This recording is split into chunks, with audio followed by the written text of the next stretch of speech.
అందరికీ కూడా నమస్కారం. ఈరోజు సీతాయనంలో 16వ రోజు. ఒక చిన్న విషయం విన్నవించుకోవాలని మనస్సు ఎంతో ఉత్సాహంగా ఉంది.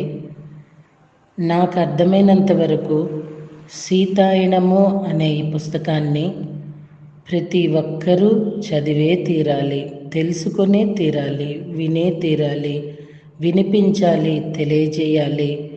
మన కుటుంబంలో ఏదైనా శుభకార్యమైతే మాత్రం ఈ పుస్తకం అనేది మనం పంచితే ఏవో స్టీల్ డబ్బాలు ఏవేవో అవి 4-5 రోజులకి పగిలిపోవటం, తిట్టుకోవటం ఇవన్నీ వాటి వల్ల ఉపయోగం లేదు. ఈ పుస్తకం అనేది నిజంగా మనం గనక ప్రజెంట్ చేయగలిగితే అది నిజంగా లైఫ్లో ఒక ప్లెజెంట్ థింగ్ అవుతుంది. ఈ పుస్తకము ఆడియోస్ వింటూ కూడా వాళ్ళల్లో నెగిటివ్ పోయిందంటూ, వాళ్ళల్లో ఎప్పటి నుండి ఉన్న సమస్య పోయిందంటూ నాకు మెసేజ్ ఇవ్వటం అనేది చాలా ఆనందంగా కూడా ఉంది. సో అండి, పత్రిసర్ ఊరికే ఏది అందించరు. అందులో ఈ పుస్తకం ఆయన చాలా ప్రత్యేకంగా తీసుకొని ఎంతోమందికి ఉచితంగా అందించడం జరుగుతూ ఉంది. అయితే అందరికీ ఈ పుస్తకం అవైలబుల్ కాదు. సో నాకు మాత్రం ఈ పుస్తకము ఎంతోమందికి అందించాలి అన్న ఒక తపన మాత్రం ఉన్నది. ఎందుకంటే ఫ్రెండ్స్, ఈ పుస్తకంలో ప్రతి సంఘటన కూడా ఒక పాఠంగా ఉంది. ప్రతి ఘటన సంఘటన కూడా ఎంతో మేల్కొల్పుగా ఉంది. అలా తీసుకొని చదివితే మాత్రం జీవితంలో తప్పకుండా మార్పు వస్తుంది అనిపిస్తున్నది. దయచేసి ఇది అందుకొని అందరం కూడా అందరికీ అందిద్దాం. ఎందుకంటే మన తరము కన్నా ఈరోజు ఉన్న ఈ చిన్నారులది రేపటి వాళ్ళ ప్రయాణం ఎంతో సుఖవంతంగా ఉండాలి అనే ఆశీర్వాదము ఈ పుస్తకం అని నాకు 100%గా అనిపిస్తున్నది. ఆమె రైట్ అండి. ఈరోజు మిథిలను వీడటం.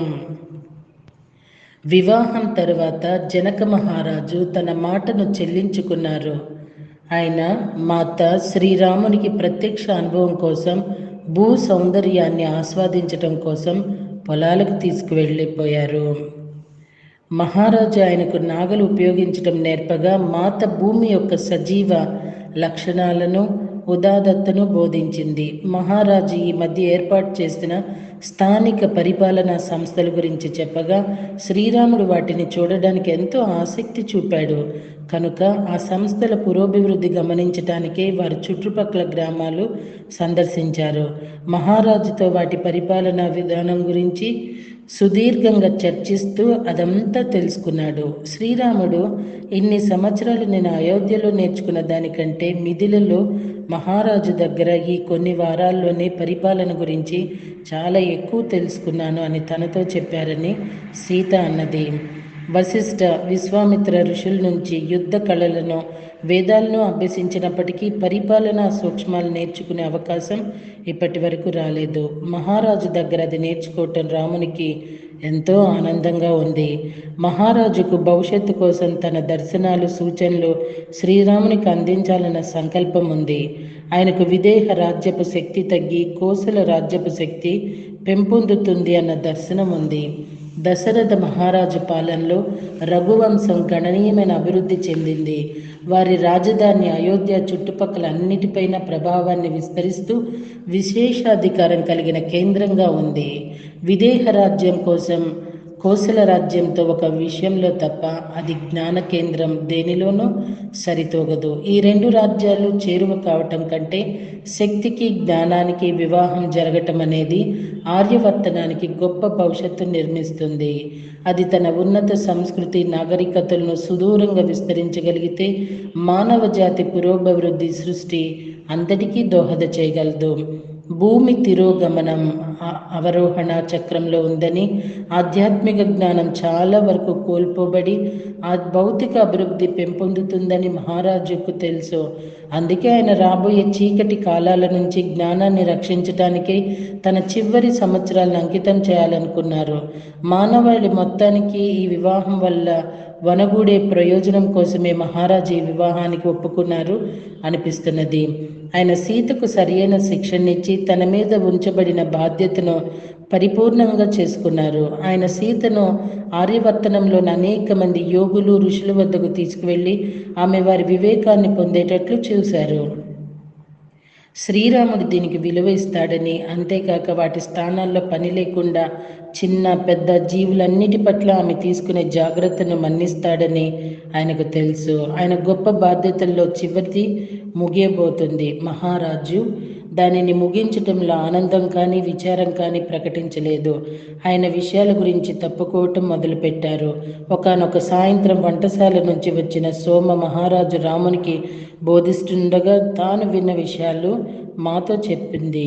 వంటశాలలో ప్రవేశించి తన పని మొదలెడుతూనే ఆమె మౌనం వహించింది. సాధారణంగా ఆమె గలగలా మాట్లాడుతూ ఎవరో ఒకరికి ఇది చేయమని అది చేయమని పురమాయిస్తూ ఉండేది. కానీ ఈ సాయంత్రం ఆమె వంటశాలను శుభ్రం చేసి సర్దటం మొదలుపెట్టింది. అప్పుడు నేను ఆమెను ప్రశ్నించగా ఆమె విననట్లు కొంచెం దూరంగా వెళ్ళింది. ఎట్టకేలకు ఒక పరిచారికుడు ఏమైంది అని అడిగాడు. ఏమీ అవలేదులే అని ఊరుకుంది. సాయంత్రం భోజనం వడ్డించేటప్పుడు నువ్వు ఒక సంభాషణ విన్నావు అవునా అడిగాడు కిరణ్. ఆమె తల ఊపింది. రోహనకు కూడా కొంత వినిపించింది.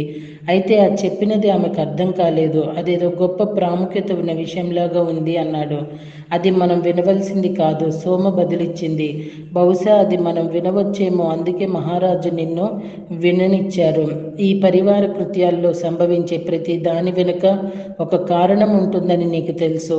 సోమ కిరణ్ ఎదుర్కోలేకపోయింది. అతను ఏదైనా చాలా అర్థవంతంగా మాట్లాడతాడు. అతని పట్ల ఆమెకు ఎంతో ఇష్టం, గౌరవం. సోమ మాట్లాడటం మొదలు పెట్టగానే వంటశాలలోని పరిచారికులు అందరూ చుట్టుముట్టారు. నేను విన్నదానిని మీకు చెబుతాను కిరణ్, బహుశా నీకు అది అర్థమవ్వచ్చు. భోజనం మధ్యలో నేను చివరి పదార్థాలు తెస్తుండగా హఠాత్తుగా మహారాజు తినటం ఆపి సూటిగా శ్రీరామునితో మాట్లాడటం మొదలుపెట్టారు. రామ, రాజు తన ప్రజలకు సేవకుడు. రాజు వారి నుంచి దూరంగా జరిగితే వారికి ఇక సేవ చేయలేడు. నాకు విదేహ రాజ్యంలోని కుటుంబాలన్నీ తెలుసు, వారి బాధలు తెలుసు. నేను వాటిని పోగొట్టడానికి చూస్తానని చెప్పారు. శ్రీరాముడు మహారాజు చెప్పేది శ్రద్ధగా వింటుండగా ఆయన కొనసాగించారు. ఒకానొక వ్యాప్తి చెందుతున్న సామ్రాజ్యంలో కూడా అది సాధ్యమే. విస్తరించిన మనస్సు తన ప్రజానికం ఎంత ఎక్కువగా ఉన్నా దాన్ని తెలుసుకోగలదు. మహాదేవుడు మనలో ప్రతి ఒక్కరి ఆలోచనలు, కోరికలు తెలుసుకోవటం లేదా అదేవిధంగా తన రక్షణలో ఉన్న వారందరినీ పట్టించుకోవటం రాజు బాధ్యత. అది మనకు ఇవ్వబడిన బాధ్యత. అందుకే నేను తరచు గ్రామాలను సందర్శిస్తాను. సీత కూడా ప్రజల హృదయాలను చదవగలదు కనుక వారి వద్దకు వెళ్తూ ఉంటుంది. ఆమెకు ప్రతి కుటుంబపు అవసరాలు తెలుసు. మనం స్వీయ పరిపాలన పట్ల దృష్టి పెట్టాలి రామ. భవిష్యత్తు దానిదే. పాలకుల మనసులపై స్వీయ ఆసక్తులనే మబ్బులు కమ్మటం ఎక్కువైంది. ప్రజల అవసరాలను పట్టించుకోవటం లేదు. ఆర్యవర్తంలోని అనేక భాగాల్లో ఇదే వాస్తవంగా మారటం నేను గమనిస్తున్నాను. దానిని ఎదుర్కొనే ఏకైక మార్గం స్వీయ పరిపాలన. ఓకే మాస్టర్స్, మళ్ళీ రేపటి రోజున కంటిన్యూషన్ చూద్దామా అండి. Thank you very much.